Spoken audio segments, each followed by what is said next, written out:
વસંત પંચમીના દિવસે ભૂલથી પણ ન કરવા જોઈએ આ કામ. માં સરસ્વતી ગુસ્સે થઈ જશે. હિન્દુ ધર્મમાં દરેક પર્વ અને તહેવારનું વિશેષ મહત્વ છે. હાલ માઘ મહિનો ચાલી રહ્યો છે. આ મહિનામાં ઘણા વ્રત અને તહેવારો ઉજવવામાં આવે છે.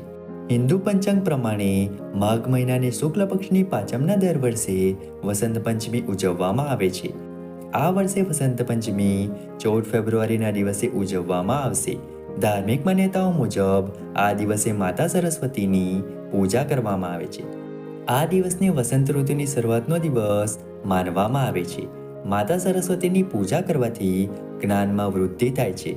જાણો આ દિવસે માતા સરસ્વતીને કઈ વસ્તુનો ભોગ લગાવવો જોઈએ, શું કરવું જોઈએ અને શું ન કરવું જોઈએ. તમારી પ્રિય વસ્તુનો ભોગ લગાવો. વસંત પંચમીના દિવસે તમારી પ્રિય વસ્તુનો ભોગ લગાવવો જોઈએ. આ ખૂબ જ શુભ માનવામાં આવે છે. આ સાથે માતા સરસ્વતીને કેસર અને રબડીનો ભોગ લગાવવો જોઈએ. એવું માનવામાં આવે છે કે માતા સરસ્વતીને આ ખૂબ જ પ્રિય છે. તમે વસંત પંચમીના દિવસે કેસરવાળી ખીરનો પણ ભોગ લગાવી શકો છો. કેસર શુભ હોય છે અને ચોખા લક્ષ્મી માતાનું પ્રતીક માનવામાં આવે છે. આ દિવસે તમે બેસનના લાડુનો ભોગ પણ લગાવી શકો છો. આવું કરવાથી તમને તમારી કારકિર્દીમાં સફળતા મળશે. આ દિવસે અમુક કામ ન કરવા જોઈએ.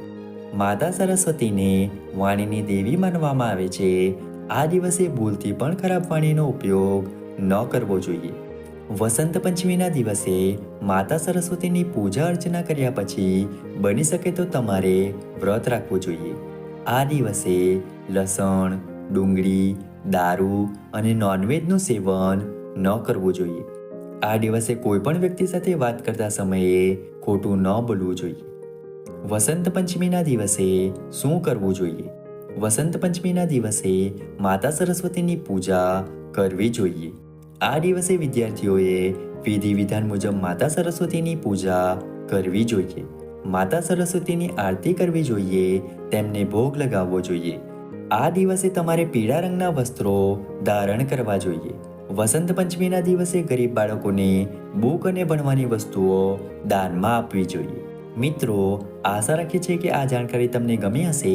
વિડીયો ગમ્યો હોય તો વિડીયોને લાઈક કરીને ચેનલને સબસ્ક્રાઈબ અથવા ફોલો કરવાનું ભૂલતા નહીં. ચાલો મળીશું નવા વિડીયો સાથે.